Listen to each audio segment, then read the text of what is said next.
In the SEC, it just means more, baby, and it just meant more coaching openings this year with 6 different schools opening up in this college basketball coaching carousel cycle. Now, there were some unique circumstances that led to 6 being open, but with 6 openings, all 6 are officially filled as I record here on Tuesday night, and I thought it'd be a good time to not only look at them, but do what we do in sports talk and sports podcasts and rank them, baby. That's right. We had 6 different schools with 6 different hires. You might know a lot about some of the candidates. You might know less about others. And so what we're going to go ahead and do is look at all 6 coaching candidates, all 6 coaching hirings and rank them from best to worst. Quick reminder before we start, let me tell you what the 6 openings and coaching hirings were. First of all, Georgia fires Tom Crean. They hire Florida head coach Mike White. That means that Florida is now looking for a new head coach to replace Mike White. They go get San Francisco head coach Todd Golden. After that, we had Mississippi State sort of fire Ben Howland. They waited till after the NIT, but it got out and all this stuff. Anyway, they end up getting Chris Jans, the head coach at New Mexico State. Missouri fires Conzo Martin. I always say Quanzo. It's Conzo Martin. They hire the Cleveland State head coach Dennis Gates. And the most recent 2 were filled Monday night. LSU, of course, had fired Will Wade because of everything that went on there. They hire friend of the Aaron Torres pod, Matt Mcmahon, the head coach of Murray State. And then finally, South Carolina fired Frank Martin. They hired Lamont Paris, who was the head coach of Chattanooga. Chattanooga, of course, just played in the NCAA tournament where they lost to Illinois. And so those are the 6 head coaching hirings and firings: Georgia, Florida, Missouri, Mississippi State, LSU, South Carolina, all with new head coaches. Now, let's do what we do on this show, and let's rank the hirings from worst to best, 6 to 1. Let's start with number 6. Drum roll, please. The worst of the 6 hirings. You might not be surprised. I do think it is Mike White, the new head coach at Georgia. And I actually feel kind of bad listing Mike White at number 6 because it feels like all I do is crush Mike White on this show. And I do think there is something to be said about the hiring of Mike White. It is worth noting, as critical as I am of Mike White, he coached for Florida for 7 years. He made 4 NCAA tournaments, and he won a game in each. It's also worth noting one of those years there was no NCAA tournament. So really, of the 6 years where there was an NCAA tournament, he made the NCAA tournament in 4 of those years and won a game each. And what I will say, if that is why Georgia is hiring him, with the baseline of just make the NCAA tournament and we'll love you forever, then it's actually not a terrible hire, right? Like the expectations at Florida coming off the Billy Donovan era were probably a little bit unrealistic. And if Mike White just goes to Georgia and does what he did, then he will have success and they will love him and they will probably keep him for 15 years. Make a tournament, 4 times out of every 6 years. Georgia would kill for that. Let's just say there's a couple reasons, though, why I am not sold on the hire and why I'm not sold that that's going to happen. First of all, what I would say about Georgia is this. The reason that I rank the job a little bit lower and the hiring the worst of the SEC is because they were essentially the first major school to open outside of Louisville and Maryland who got rid of their coaches midseason. And when that job opened, the whole point of firing Tom Crean the day after his season ends is so that you can go out and get the best possible candidate. I said it on this show. I was a guest on Sirius XM SEC. I don't feel like I'm taking people behind the scenes or saying something I shouldn't. Aaron Murray, the former Georgia Bulldogs quarterback, was the coach, and he said, I just want to win. Get me Rick Pitino. I don't care. He was asking me about candidates, and so I bring it up to say the Georgia mindset was essentially, we want to be first. We see all these other schools, Arkansas, Auburn, Alabama. I know they had a disappointing year this year. Kentucky, Tennessee. They are winning and they are kicking our butt. Let's go get the best coach available. So when you're first to market and you fire Tom Crean to get ahead of everybody and you end up with Mike White, I'm sorry, but that doesn't count. Like, it's not that it doesn't count, but it's not. I'm sorry that I'm not sold that it's the most incredible hire ever made. On top of that, that kind of speaks to why I also think it's probably number 6 on this list. When the school that got rid of the head coach is more happy than the school that got the head coach, that's a major red flag warning sign. Is it white flag, red flag, whatever. It's a major warning sign. It's a major warning sign when the head coach that left the last place, that fan base is happier than the school that actually got him. And it's particularly tough to be a Georgia fan in this particular case because it's a huge rival that you share a border with. Okay, not sure if you heard, Florida and Georgia share a border. There is literally a band called Florida-Georgia Line. And I'm guessing there's a lot of Gators fans that are poking fun at a lot of Georgia fans right now over this hire. And finally, the last reason why I got to put Mike White at the bottom of this list, I know I just said a minute ago, if the baseline is just make an NCAA tournament, we'll be happy. Here's the question, though. Are we sure that he can do that at Georgia? Because, first of all, Georgia has no history. We know that. This isn't a make fun of Georgia segment. But at the same time, remember, he inherited a really good situation from Billy Donovan.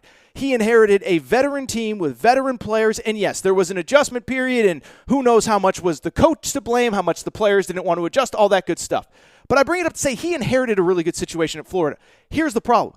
At Georgia, he is inheriting by far the worst roster in the SEC. And oh, by the way, all Georgia's good players are graduating. All the guys that are good are gone, are leaving. And so to me, to just assume, well, if he could just make the tournament every year, yeah, if he can make the tournament every year, he's great.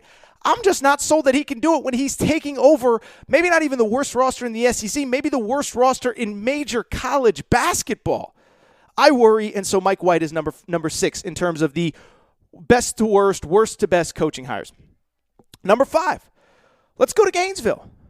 I talked a lot about Todd Golden on last show, so I'm not going to over-dramatize or over-dramatize or whatever the term is, this coaching hire. But let's just say I have some concerns about Todd Golden, the new head coach at Florida. Talked about it on Monday's show. For people who don't know much about his background, he came from San Francisco. He led San Francisco to an NCAA tournament bid this year, and at large, that's an incredible accomplishment for that school. He's known as an analytics guy. Couple problems. One, while he certainly had success this year as a head coach, he did not build that program from the ground up. He inherited a really good situation from a guy named Kyle Smith. Kyle Smith leaves to Washington State. Todd Golden takes over and basically continues to build on the blueprint that was already in place. So it's not like, even at 36, even with the analytics, it's not like he built the program from the ground up. It's the fact that he inherited a good situation. He didn't screw it up to his credit, but he's not Eric Musselman taking a team from whether it was at Nevada or Arkansas from nothing to something overnight. On top of that, really with the Todd Golden thing, though, what it really comes down to is what I said on Monday's show. It's cool that you're the analytics guy. It's cool that you have cool spreadsheets and numbers and data and this and that. Well, guess what? You know who also has data and numbers and information and spreadsheets? Eric Musselman. Eric Musselman looks at the data. Eric Musselman looks at the advanced stats. Eric Musselman looks at the metrics. Nate Oates is known as an analytics guy. Bruce Pearl uses analytics. And so I just bring it up to say it's not as though he doesn't have some data that other people don't have. And he's going into a conference where those same coaches have the same data with the same support staff, with the same people feeding him that information. And they just got better players than you. And at the end of the day, this sport, and really this conference maybe more than anything else, it is a talent acquisition business. Whether it's through the portal, whether it's through the high school ranks, whether it's through JUCO, whether it's grad transfers, you gotta have players in this league. And whether it is Rick Barnes, whether it is John Calipari, whether it is Bruce Pearl, I know those guys can recruit. By the way, some of the guys that were hired this coaching cycle, which we're going to talk about, I know they can recruit in the SEC footprint. I don't know if Todd Golden can, and I understand he coached at Auburn for 2 years. He's not foreign to what goes on in the SEC and recruiting at the highest levels of the SEC, but he ain't been here forever either. Now, like I said on Monday's show, to be fair to Todd Golden, Nate Oates had no experience. He's recruiting well. Eric Musselman had no experience in the SEC, but he signed a McDonald's All-American at Nevada. He signed some players at Nevada through the portal. So maybe Nate Oates is the good example of he had never recruited at this level and he's adjusted well. With Todd Golden, I'm just not sold. I need to see what his staff looks like, and I need to see what his team looks like. I will say, though, I do think they'll be better prepared. I don't think they'll lose the weird games that they did under Mike White. Todd Golden coming in at number 5. At number 4, in terms of the worst to best SEC coaching hires, let's go with Lamont Paris at number 4, the new head coach at South Carolina, okay? And this is a guy that I'll readily admit I did not know a ton about 10 days ago, 2 weeks ago. And then I watched them during Champ Week in the SoCon Final, and I was blown away by how well coached they were, how fun their style of play is, and frankly, how talented they were for a team that was in the non-traditional power, in a mid-major conference, essentially. I don't know why I said non-traditional, in a mid-major, okay? Then they go to the NCAA tournament, and let's be honest, they completely outplayed Illinois for about 37, 38 minutes. Illinois rallies, Illinois wins. Chattanooga was the better team for most of that game. So I really like this guy, and I actually think he can have a relative level of success at South Carolina for two reasons. One, just watching them, he seems to play a very modern style of basketball, pace and space, ball movement, shoot a lot of threes, freedom for your guards. I think that is easy to recruit to, okay? Nobody wants to play old school, pound the ball into the post. Maybe Midwestern kids want to do it because that's all they do in the Big Ten. But for the most part, kids want to get out, they want to play, they want to run, they want to score, they want to shoot. And I do think he'll be able to recruit well with the system that he plays. And on top of that, I'll give him credit. He was an early adapter of the portal. And if you looked at his roster, and they talked about it plenty during the broadcast, he was very aggressive in the portal. Their best player, Malachi Smith, was a transfer. It was talked about a lot, but Silvio D'Souza, former Kansas Jayhawk, was a transfer. And so to me, there are a lot of guys that say they want to be aggressive in the portal. There are other guys that have actually done it, right? Eric Musselman has done it for years and had success. I'm just trying to think off the top of my head, Fred Hoiberg, whoever. The point is there's some guys that feel like they have to do it. There are some guys that are good at it. This guy is it. My only concerns with Lamont Paris, who comes in at number 4 on this list. One, South Carolina is just a really hard place to win. I know Frank Martin just took him to a Final Four, but that was his only NCAA tournament appearance in 10 years at the school. And I looked this up and I was kind of blown away. First of all, 2 NCAA tournament appearances total this century. So 2000 to 2022. 2 total NCAA tournament appearances coming out of 2022. They have made it to, forget the Final Four which they just made in 2017. Prior to 2017, you know the last time they won a game in the NCAA tournament? They made the second round of the NCAA tournament? 1973. That was a long time ago. So one, it's a really hard place to win. And two, the only other thing, and I don't have a feel for this right now, but Lamont Paris was the very clear number 3 priority for South Carolina. As I said on Monday's show, it was reported that Sean Miller was actually offered the job, turned it down to go to Xavier, where he felt like I have a more level of comfort. I can win. I think I can have success at Xavier. And also, Matt McMahon from Murray State kind of turned him down to take LSU. So I only bring it up because we know that when you're the very public third choice, it's an uphill battle with a fan base. I think South Carolina is so beaten down, I think they'll give him a chance. Lamont Paris comes in at number 4. Speaking of Matt McMahon, he comes in at number 3 on this list. And to be clear, I think in terms of 2 things. In terms of being the best coach, maybe the most accomplished coach on this list, and in terms of the best situations that he could possibly inherit, that a head coach could possibly inherit, Matt McMahon might be number 1 in both categories. First of all, insanely successful. And I know that Murray historically has been an insanely successful program, and everybody that goes there wins. But it's still worth noting that in the last 5 seasons, Murray State has 4 regular season OVC titles, Ohio Valley titles. They made 3 NCAA tournament appearances. In the 1 year that they didn't make the NCAA tournament, first of all, they didn't make the NCAA tournament in 2020, but they obviously won the regular season that year. And then last year, the only real down year he's had the last 5-6 years was during the COVID year when everything was crazy. So the last 3 seasons that weren't a COVID year, that didn't have the tournament canceled, he made the NCAA tournament. Beyond that, obviously his track record speaks for itself. He's a great talent evaluator. He found John Morant before anybody else did. Imagine John Morant in the SEC, by the way, at LSU. That'd be awesome. And then some of the guys on this year's roster, Tevin Brown, KJ Williams.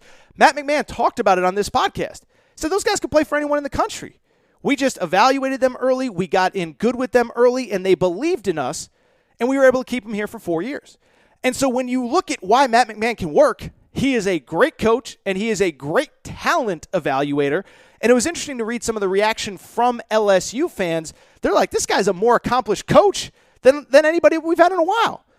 My concerns with Matt McMahon, and oh, by the way, I should mention too, by the way, with Matt McMahon has by far the most talent on his roster as it is currently constructed. Will Wade, you could criticize him for a lot. He left the cupboard full. And if Matt McMahon can just convince all of the guys in that locker room, Eric Gaines, Milwaukee Wilkinson, and we're going to assume the seniors leave and anybody that's going to get drafted in the first round like Tari Eason leaves. But the guys that are still in that locker room, again, Eric Gaines, Milwaukee Wilkinson, there's some really good players on that roster. And if he can just convince them all to stay, he can have an NCAA tournament team next year. But that's the problem. We know what Will Wade is accused of. We know what he did. And we know that LSU could be facing some very major NCAA sanctions. And so the only reason I don't have Matt McMahon higher on this list is because I don't know what his first couple years are going to look like. What if they get a 2-year postseason ban? How do you recruit to that? What if you get a severe scholarship reduction? How do you recruit to that? And so I'm not rooting against Matt McMahon. He's a friend of the Aaron Torres pod. He loves me. I think he loves me. I don't really know if he loves me, but you get the point. I just had him on 2 weeks ago. I think he likes me. But the point is that I can't really grade him any higher because I don't really know the situation that he's walking into, and that situation could be really, really, really tough. And so if he could just keep his guys in the program, I think he can have success right away. The question is what happens with the sanctions, what happens long-term. That is what's fascinating to me.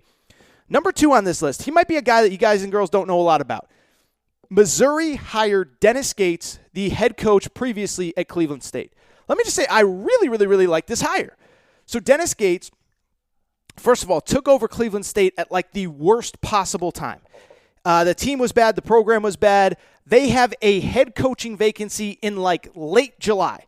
So most times you take over in April, you get to hit the portal, you get to hire this, you get to do that, you get to go do a full cycle of recruiting. He gets the job in July when recruiting is done, and he's basically screwed. Year 1, though, he still wins enough to win the Conference Coach of the Year.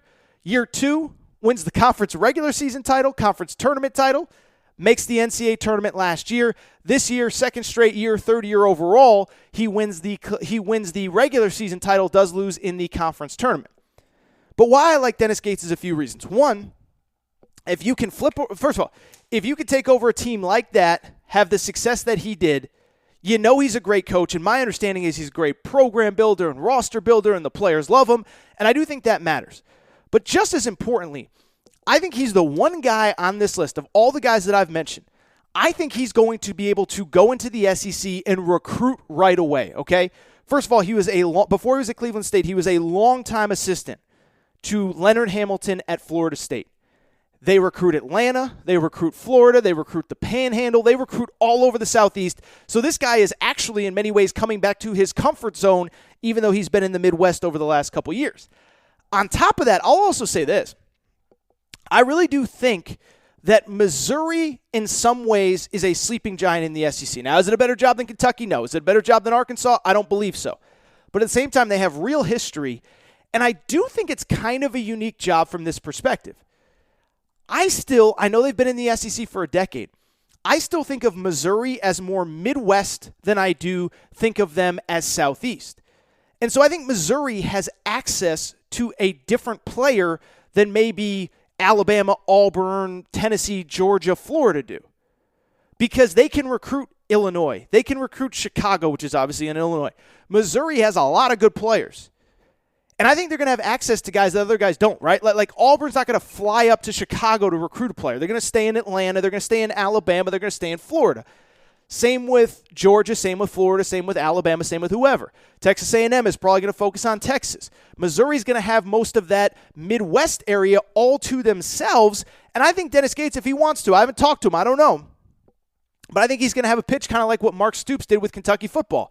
Hey, Ohio kids, this is Mark Stoops now. Hey, Ohio kids, don't go play in that slow, boring Big Ten. Come play SEC football. And Mark Stoops has cleaned up in Ohio for a decade.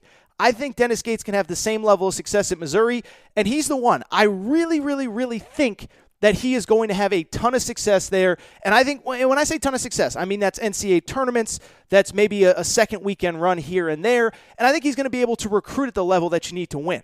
I'm not positive that any of these other guys are going to be able to recruit at the level that they need. I do think Missouri will be able to, and I actually really, really, really like this hire. It's also worth noting, by the way, I should mention this. Missouri has a new AD. Her name is Desiree Reed-Francois, okay? Why do I bring it up? It's because she was just at UNLV before she got the Missouri job. It's important because the hire that she made about 3 years ago in basketball was a guy named TJ Otzelberger. TJ Otzelberger was at UNLV for 2 years. Then he left to take the Iowa State job because Iowa State really was his dream job. His wife played there. He was an assistant coach there forever. Iowa State truly was a dream job. But Desiree Reed-Francois hired him at UNLV, and so she has kind of a nice track record of identifying young, talented coaches that are on their way up. Am I positive Dennis Gates is going to work? I'm not. But I actually really, really like how this could potentially work out. Dennis Gates at number 2. And then finally, number 1. I'll say this. Number 1, I'm going to go with Mississippi State, and I'm going to go with Chris Jans. And before I get into why I like the hire, let me just say something really quickly.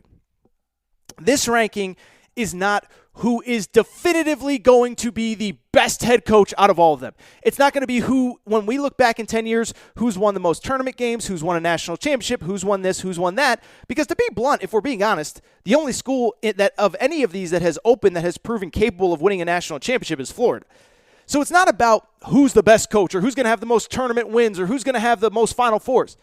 It's about who's the best fit for the job that they got.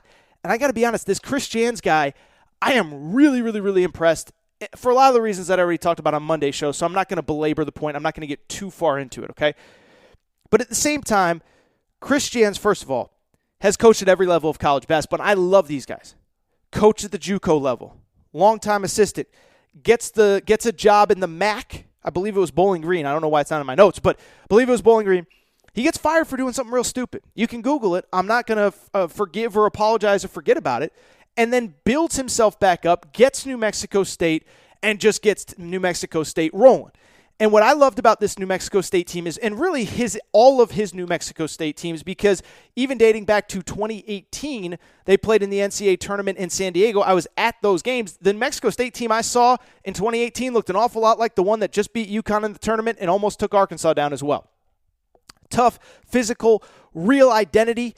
And I think that's what you need at Mississippi State because, again, this comes down to so much about recruiting. And why it's important is because recruiting, one, is obviously the lifeblood, but two, every job has its inherent advantages and disadvantages, okay? And Mississippi State is, to be blunt, I don't think any Mississippi State fan would disagree, it's a hard place to recruit to. And the players that Kentucky can recruit and the players that I don't even know, even Arkansas can recruit. Arkansas has multiple McDonald's All-Americans in their state this year. Well, one McDonald's, you get the point. They got a bunch of top 100 players. Mississippi State doesn't produce the same caliber of players, and you're probably not going to have access to them. And so if you're Mississippi State, need to find a guy that can win doing things differently. If you're just trying to find the guy that's going to be the next Nate Oates or be the next Eric Musselman or be the next John Calipari, I don't know not only do I not know if that guy exists, but beyond that, what I would also say is I'm just not sure that you're going to be able to get the players. If you're choosing between Kentucky and Mississippi State, you're going to choose Kentucky. You're choosing between Arkansas and Mississippi State, you're probably going to choose Arkansas.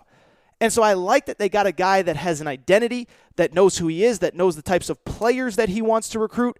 And I just think this guy's going to be really, really, really good.